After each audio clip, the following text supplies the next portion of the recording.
All right, well, welcome to Bible school tonight. Tad ką, sveiki atvykę į Biblijos mokyklą šį vakarą.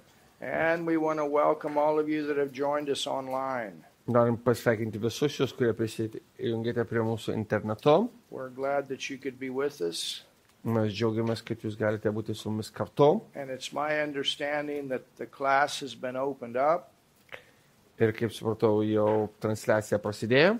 And I think that it's a good point to do that based on the things that we're teaching. I think it's a good thing to do that with the teaching that we're giving about the local church. Ir aš manau, kad mes turim labai gerą temą apie vietinę bažnyčią. So, let's go before the Lord in prayer. Hallelujah. Ateikime pas Viešpatį su malda. Father, we thank you so much Tėve, mes esam tau tokie dėkingi. for this wonderful opportunity that we have to be here in this place tonight.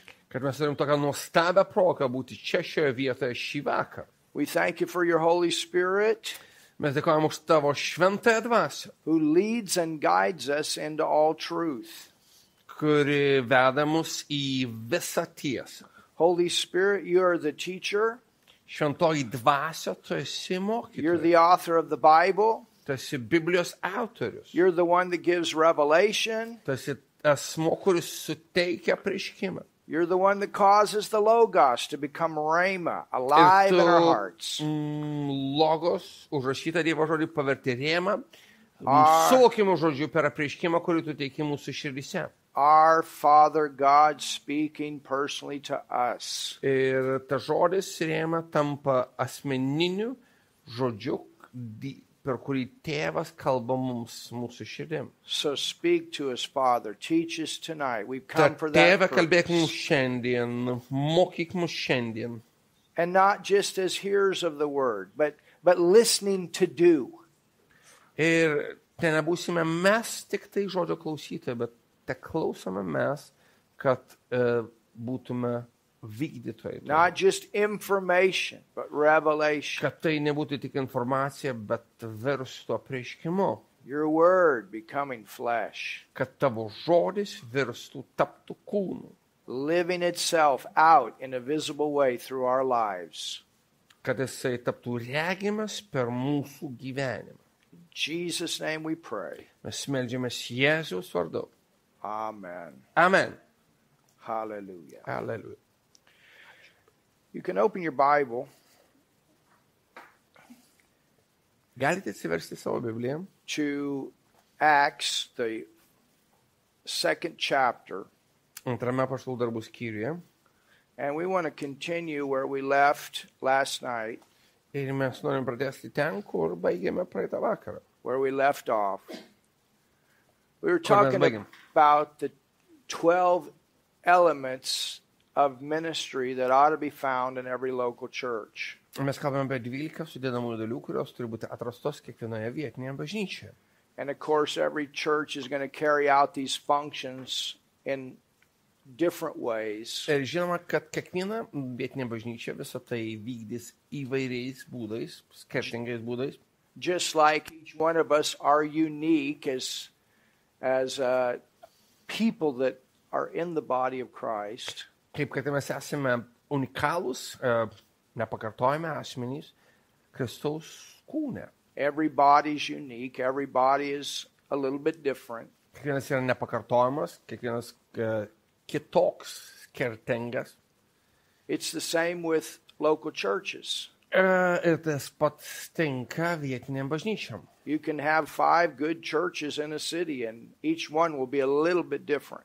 Mes galim turėti 5 geras bažnyčias mieste ir kiekviena iš jų bus kažkiek kitokia. Yet there are some general guidelines, and those things ought to be found in each local church. Bet yra bendros gairės ir jos turi būti atrastos kiekvienoje vietinėje bažnyčioje. And that's what we're doing, is we're going back to the Word of God and seeing what the Word of God has to say about the local church. How But valuable is it? Ir mes žvelgiame vėl į Dievo žodį ir žvelgiame, ką Dievo žodis sako apie vietinę bažnyčią ir kokia vertinga ji yra. How important is it? Kokia vertinga ji yra. Well, Jesus speaking to the 7 churches that are mentioned in the book of Revelations, Ir kada Jėzus kalbėjo 7 bažnyčiom, kurios yra minimos apreiškimo knygoje, 2 ir 3 skyriuose ir 1 taip pat. he called them golden candlesticks. Jis pavadino jas auksiniais žibintuvais. And he refers to the purest of gold, the highest valued gold. Ir tas žodis, kuris pavartoja, turi omeny patį skaičiausią įmanomą auksą. When he makes reference to those churches. Kada jisai kalba apie tas bažnyčias. So God, through Jesus, puts great value on the local church. Tad Dievas per Jėzų iš tikrųjų pabrėžia, kad jisai labai vertina vietinę bažnyčią. Every believer needs a local church. Every believer needs to be a part of a local church. Kiekvienam tikinčiam reikalinga vietinė bažnyčia ir jisai turi būti kažkokios vietinės bažnyčios nariu. And we spent a lot of time last night seeing that we are individual members of one body. Ir vakar mes kalbėjome, skiriame daug laiko, kad parodytume, kad mes esame atskiri vietinio kūno nariai. That body being universally, we're all a part of the body of Christ here in the earth. Taip, mes esame visi paskirai visuotinės bažnyčios nariais. And then you have local bodies. Ir tai mes turim vietinius kūnus. Because there's never a time here in this earth that we can all get together universally at the same time. Nes niekada nebus to laiko, kada mes visi galėsime kartu susirinkti į vieną vietą, vienoje kažkokią geografinėje vietovėje. And if you're going to impact cities and nations, you must have local churches. Ir jeigu norite padaryti įtaką vietovėms, miestams, valstybei, turi būti vietinės bažnyčios. For Christians to be discipled, they need local churches. Kad tikintieji taptų mokiniais, jiems reikalingos vietinės bažnyčios. For Christians to fulfill their purpose, the plan that God has for their life. Tam, kad tikintieji įvykdytų tą tikslą, kurį Dievas turi jiems, reikalingos vietinės bažnyčios. They're going to need a local church. Jiems būtinos vietinės bažnyčios. They're going to need other people involved. Bus reikalinga, kad kiti žmonės taip pat įsitrauktų. They're going to need to be involved in other people's lives. Reikės, kad mes būtume įsitraukę kitų žmonių gyvenimuose. We don't all have the same gifts, the same talents, the same anointings. Mes visi turime skirtingas dovanas, skirtingus talentus, skirtingus patepimus. We are individual members. Mes esam individualūs nariai. With individual purposes that God brings together to form a body. Su individualiais kažkokiais tai tikslais, kuriuos Dievas surinka į vietą, kad įvykdytų savo tikslą. And that body fulfills the purpose. Vietinėme kūne ir tas vietinis kūnas įvykdo Dievo tikslą. In Jerusalem, the hometown, you understand. Ir dabar mes esame Jeruzalėje, tai buvo pirmos vietinės ir visuotinės bažnyčios vieta. And then Judea, churches go outwardly. Paskui visą tai išplito po visą Judėją. And the uttermost part of the world. Ir iki žemės pakraščių. Every church ought to have a vision for its local community, and every church ought to have a vision to reach the world. Kiekviena vietinė bažnyčia turi turėti regėjimą savo vietiniai geografiniai teritorijai ir visam pasauliui. That's the best kind of vision. When your sight is on those things that are close to you, and your sight is clear on those things that are far from you. Tai pats geriausios regėjimo tipas, kada tu esi nukreipęs savo regėjimą į tai, kas arti, ir taip pat tu aiškiai matai, ko Dievas nori tiems tolesniem dalykam. So we're seeing some things here. Tad mes matom kai kurios dalykus čia. In Acts the 2nd chapter, from this first church. Apaštalų darbų skyriuje, šitoje pirmoje bažnyčioje. Remember, the arrival of the church came with a suddenly. Ir atsiminkite, kad pirmos bažnyčios atėjimas atėjo su tuo staiga. On the day of Pentecost. Sekminių dieną. 3,120 believers.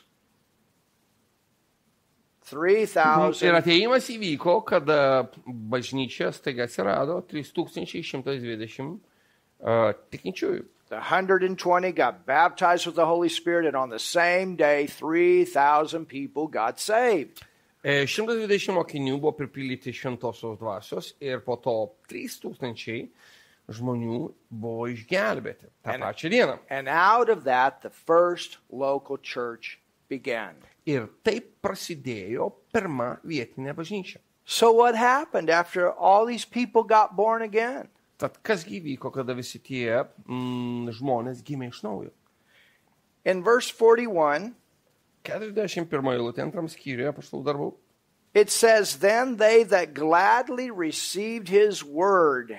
Mes skaitome, kurie mielai priėmė jo žodį. Well, that was the message that Peter preached on this day. tą dieną pamokslavo Petras. They were baptized, and the same day there were added unto them about 3,000 souls. So somewhere around 3,000 people got born again. Buvo pakrikščiai, tą dieną prasidėjo prie jų apie 3000 sielos, tad maždaug 3000 žmonių tą dieną gimė iš naujo. And they made their salvation public. They were baptized to let everybody know we've received Jesus as our Savior.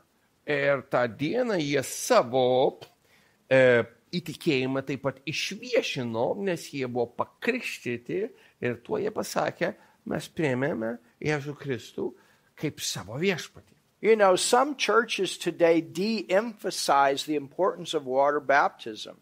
Ir iš tikrųjų daug bažnyčių, tiksliau kai kurios bažnyčios šiuo metu nuvertina vandens krikšto svarbą. And Pastor and I, we were talking about this last night. Ir mes su pastoriumi kalbėjome apie tai praeitą vakarą. And he mentioned that, and I said, yes, I totally agree with you. Ir aš pasakiau, taip, aš visiškai sutinku. Water baptism doesn't save you. Vandens krikštas tas neišgelbsti. And we learned that in our beginning class. Ir mes jau kalbėjome apie tai, kada nagrinėjome savo pirminę temą apie gimimą iš naujo. But it is a way for you to acknowledge your faith in Jesus in a public way. Bet vandens krikštas yra, kada tu pripažįsti savo tikėjimą viešai. It's an ordinance of the church. Ir tai yra labai svarbu. And it's something that new believers do to tell other people, I have been buried with Christ and I'm risen again, a new creation. Ir labai svarbu, kad naujatikiai parodytų, kad jie numirė su Kristumi ir buvo prikelti su juo. It's the same with communion. Tas pats su duonos laužimu. Communion is also an ordinance of the New Testament church. Tai yra taip pat kažkas, kas įsakyta, ką turi daryti Naujojo Testamento bažnyčia. Those two things were practiced in the Old Testament. They came into the New Testament. Tie dalykai buvo Senajame testamente ir taip pat buvo perkelti į Naująjį testamentą, į Naują sandorą. And it's the same with tithing. Ir tas pats tinka dešimtinėm. Tithing provided finances for the temple in the Old Testament. Tithing provides finances for the church in the New. Dešimtinės iš tikrųjų suteikė finansus aprūpinimą šventyklai Senojo testamento metu ir dabar jinai suteikia bažnyčiai aprūpinimą Naujojo testamento metu. These are three New Testament practices that are practiced in the local church. Tai yra tos trys Naujojo testamento praktikos, kurios yra praktikuojamos Naujojo testamento bažnyčioje. So it says in verse 41 again, then they that gladly receive the word. Tad 41 eilutė skaitome, kurie mielai priėmė žodį, jo žodį, were baptized. buvo pakrikštyti. That's a big baptism day. Tai buvo didelio krikšto diena. And the same day there were added unto them about 3,000 souls. Ir tą dieną prisidėjo prie jų apie 3000 sielų. And after people are born again, Ir po to, kai žmonės gimsta iš naujo, they need a church. jiems reikalinga bažnyčia. That's where the discipling takes place. Štai kur tikintysis, įtikėjusis virsta mokiniu. Jesus said, "Go and make disciples of all nations." Jėzus pasakė, eikite ir padarykite mokiniais visų tautų žmonės. What is a disciple? A disciple is a student of the word, a follower of the word. Kas yra mokinys? Tai yra Dievo žodžio studentas, jis tas, kuris seka Dievo žodžiu. One that values the word. Tas, kuris vertina žodį. That's a disciple. Tai yra mokinys. And, you know, we're still disciples. I'm still a disciple. Pastor's still a disciple. Ir mes visi tebesame mokiniais. Aš esu mokinys. Pastorius tebėra mokinys. We're still learning. We're still growing. Mes Hallelujah. tebesimokome ir tebeaugame. Alleluja. Every time we get in that word, there's something that's fresh, something that God wants to say to us. Kiekvieną kartą, kai mes skaitome žodį ir ten kažkas tai šviežio ir kažkas, kas mus sustiprina. And the more word you have in your heart, in your life, the more the Holy Spirit has to work with. Ir kuo daugiau tu turi Dievo žodžio savo širdyje, savo gyvenime, tuo daugiau medžiagos turi šventoji dvasia, kad galėtų su tuo dirbti. The more God, our Father, has to work with. He confirms His word. He watches over His word. Jis tuo daugiau turi tos medžiagos, kad galėtų su ja dirbti tėvas ir jisai patvirtina žodį. The angels hearken unto the word. Angelai klauso žodžio. It's all around the word. Viskas yra sukoncentruota į žodį. So tell your neighbor, you Tad pasakyk need savo the kaimynui, word. tau reikalingas žodis. The word of God is more important for you to have than even the natural food you eat. Ir Dievo žodis yra svarbesnis tau netgi net tas fizinis maistas, kurį tu valgai. So, in Tad- verse 12, we see that number one, Tad mes matome, they continued steadfastly. They were 42 faithful. mes skaitom, kad ištvermingai laikėsi, jie buvo ištikimi, They came together. They Jie valued the susirinkdavo. word. jie vertino žodį, They valued their gathering together. jie vertino savo susirinkimą. They were hungry for the word. Don't lose your hunger for the word. Jie buvo išalkę žodžiai, neprarast savo alkio Dievo žodžiai. In the apostles' doctrine, Tad jie ištvermingai laikėsi apaštalų mokymo, 42 eilutė. well, at that time, they didn't have pastors. This was the first church. Tuo metu jie neturėjo ganytojų pastorių, tai buvo pirmoji bažnyčia.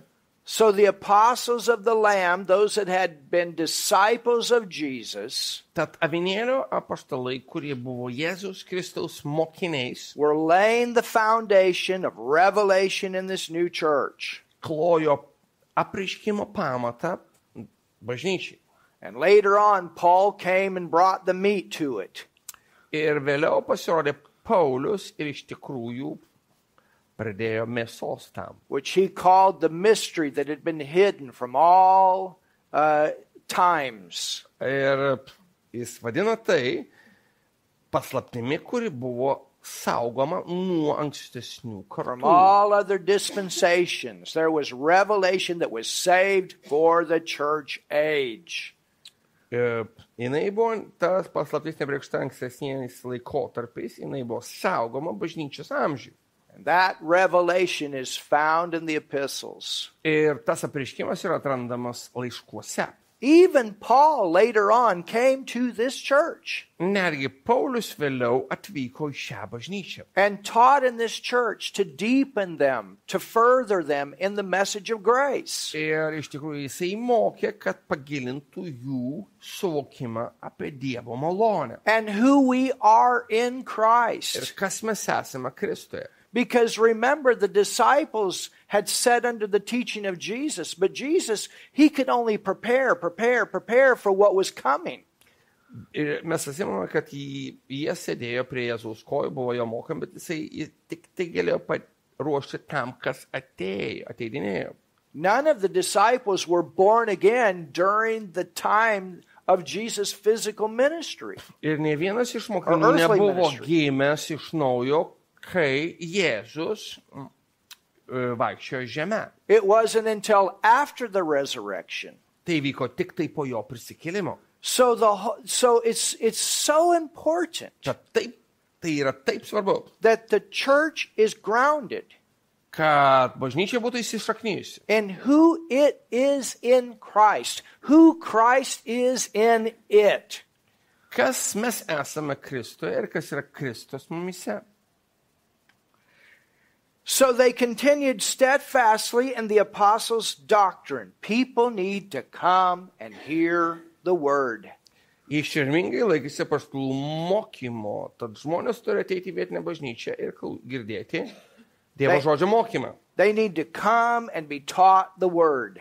Jie turi ateiti ir būti mokomi žodžio. Now later on in the book of Acts, Vėliau apaštalų darbų knygoje you have pastors that come and become the leaders of the local churches. mes matome, kad galų gale į sceną ateina pastoriai, kurie tampa vietinių bažnyčių vadovais. And you have other ministry gifts that come.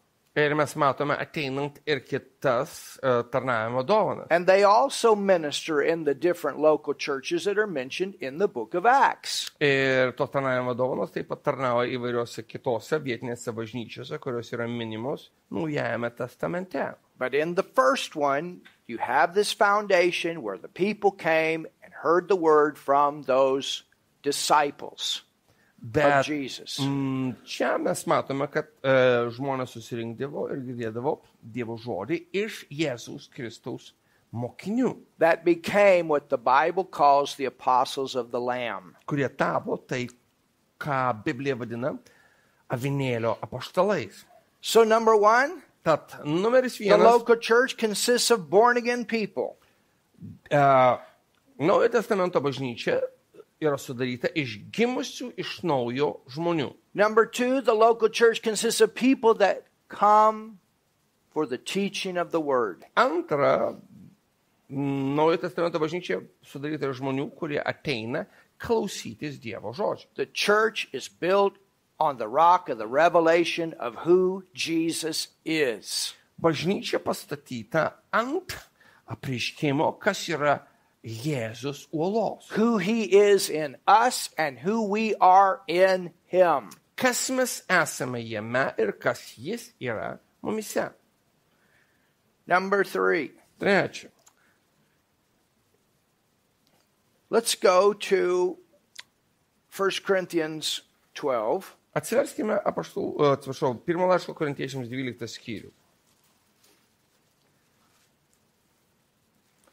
Let me read a couple more of these and then I want to come back where we left off last night. Aš turiu trupučią paskaityti ir mes pradėsime nuo to, kur mes baigėme praeitą vakarą. Fellowship, Taip, bendravimo, we're going to look at that a little bit more. mes pažvelgsime į tai giliau.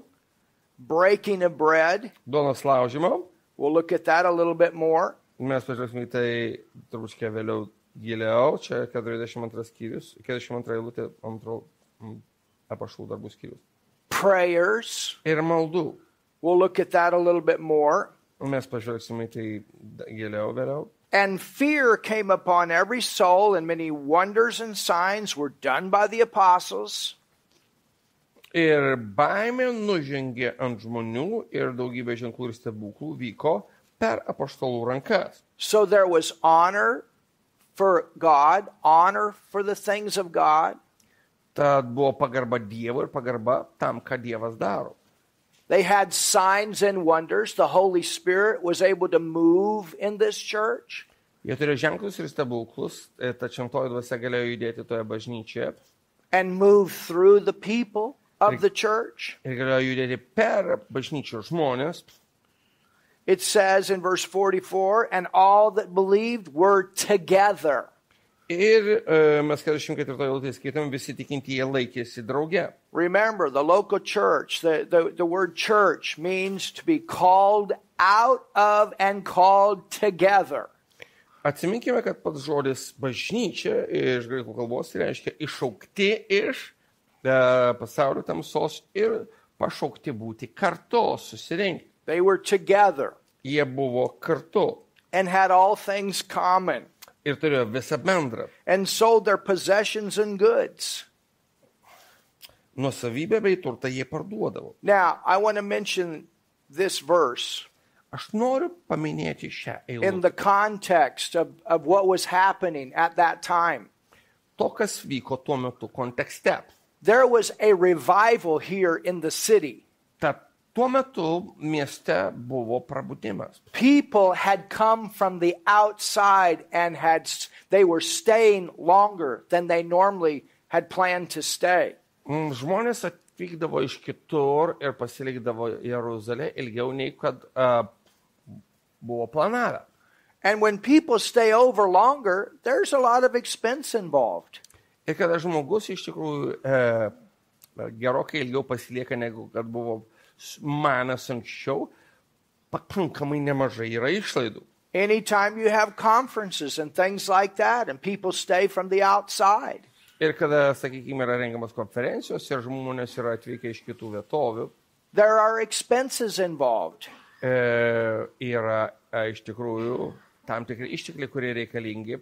You understand? Jūs suprantate tai. And it's not like they had hotels and to stay in and things like that. People came and they stayed with one another. Ir jūs suvokite, kad tuo metu nebuvo ten kažkokių viešbučių, jie tiesiog apsistodavo vienas pas kitą. And so they came together to make sure that the people could stay and get what they needed to get. Ir tad jie turėjo užtikrinti, kad žmonės gautų visko pakankamai, ko jiems reikia gauti. But you see this love for one another. You see jūs this matėte tą love meilę vienas for what God was doing. You see this love for the church. Ir ta meilė, ką Dievas darė, meilė bažnyčiai. This value that they were putting upon what the Lord had begun. Meilė tam, ką viešpats pradėjo. Remember Barnabas? Atsimeta Barnabas? How he had even gone out and sold some vacation property. Kai Barnabas netgi pardavė savo greičiausią atostogų praleidimo vietą. We see this later on in the book of Acts, and we studied that when we taught on prosperity. Mes matome tai vėliau apaštalų darbuose ir mes nagrinėjome tai, kai mes mokėmės apie klestėjimą. But remember, he was so thankful for how God had changed his life. Bet jisai buvo toks dėkingas už tai, kaip Dievas pakeitė jo gyvenimą. That he said, hey, and he recognized it takes finances to do this. Ir jis pasakė, klausykit, čia tam, kad tai, kas vyksta čia, vyktų reikalingi finansai. And he said, he said there's others that need this message. This has to continue. The church has to be supported. Yra kiti žmonės, kuriems šitą žinią reikalinga ir yra bažnyčia, kurią reikia remti. And so he went and he sold his property just so that he could bring those finances in and this church could go forward financially. Ir tada jis išvyko, pardavė savo nuosavybę ir paaukojo bažnyčiai tam, kad bažnyčia galėtų būti paremta finansiškai. You'll put your money in what you value. Tu iš tikrųjų investuoji savo pinigus į tai, ką tu vertini. Tithing is a test of the heart. Ir dešimtinė yra širdies išbandymas. And when we put God's things first, he'll see to it that our things are taken care of. Hallelujah. Ir kai mes iš tikrųjų teikiam pirmenybę Dievo dalykams, Dievas užtikrins, kad mes gausim visą, ko mums reikia. That's the great thing about him. You can't outgive him. Ir tai yra nuostabus dalykas, iš tikrųjų tu negali duoti jam daugiau, negu kad jis tau duos atgal. He receives it as seed and multiplies it and increases it. Jisai priima tai kaip sėklą, padaugina tai ir išaugina. Hallelujah. Hallelujah. Amen. Amen. Verse 46. 46 eilutė. And they continuing daily with one accord in the temple and breaking bread from house to house. Jie kasdien vieningai rinkdavosi šventykloje savo namuose, tai vienur, tai kitur lauždavo duoną. So they're not coming to church one day a week. They're there every day. Tad jie neteina į bažnyčią kartą į savaitę, jie ten kasdien. Sometimes it's good to go every day. Žinot, kartais gerai ten būti kasdien. We've had times in our own church where all of a sudden we just knew, keep going, and we kept going every night. Ir žinot, kartais man buvo toks atvejis mūsų bažnyčiai, kad mes žinom, kad mes turim rengti susirinkimą kiekvieną vakarą ir mes tęsim tai. I tell the people at home, I said, I'm not on a schedule. Žinot, aš sakau žmonėm mūsų bažnyčioje Vokietijos, aš neturiu kažkokio tai išankstinės darbotvarkės. Where we are so committed we can't do something if God wants to change our schedule. Kad mes negalim kažko tai, mes turim kažką padaryti, jeigu Dievas nori pakeisti mūsų tvarkaraštį. And we've had some suddenlies where all of a sudden we knew we got to keep going here. Ir kartais mes turim tos staiga įvykius, kada mes turim žinoti, kad mes turim toliau tęsti susirinkimus. I used to preach evangelistic healing meetings in America in churches. Aš anksčiau pamokslaudavau tuos evangelistinius išgydymus susirinkimus Amerikoje. And sometimes, you'd have 1, 2, 3 nights, but you knew you got to keep going. Ir kartais tu ten pamokslauji 2-3 vakarus, bet savo širdie žinai, kad reikia toliau tęsti. Because it builds. Nes tas darbas auga. One person gets saved, one person gets healed, you get a miracle, they go, they tell other people. Vienas žmogus įsigelbsti, kitas išgydomas, kitas gauna stebuklą ir jie eina ir pasakoja kitiem. And then those people come back the next night, they get saved, they get healed, and it goes forward. Ir tada jie sugrįžta kitą vakarą ir tai plinta ir auga. Paul did the same thing when he pioneered churches. He kept going consecutively to lay that foundation. Ir Paulius tai darydavo, kad jis pradėdavo bažnyčias, jisai nuolatos augindavo tą darbą. It was not a 3-hour service or 2-hour service a week. They regularly came together. Jie neturėjo to 2 ar 3 valandų susirinkimo vieną kartą per savaitę, jie nuolatos susirinkinėdavo. And sometimes it's good. Sometimes it's the plan of God to do that. Ir kartais yra gerai, ir kartais tai yra Dievo planas, kad taip vyktų. And that's what happened here. Ir būtent taip ir įvyko čia. And they, continuing daily with one accord in the temple and breaking bread from house to house, did eat their meat with gladness and singleness of heart. Jie kasdien vieningai rinkdavosi šventykloje ir savo namuose, tai vienur, tai kitur laužydavo duoną, vaišindavosi su džiugia ir taure širdimi. So they broke bread together. Tad jie laužydavo duoną kartu. They got to know one another. Jie suvokė, kad turi susipažinti. Praising God. There was praise in the church. Šlovindami Dievą bažnyčioje buvo šlovinimas. Oh, there ought to be praise in the church. Hallelujah. Bažnyčioje turi būti šlovinimas. We ought to come together and shout. It ought to be the greatest party in town. Mes turim susirinkti ir šaukti. Tai turi būti pats skambiausios balius mieste. Yeah, I remember when I was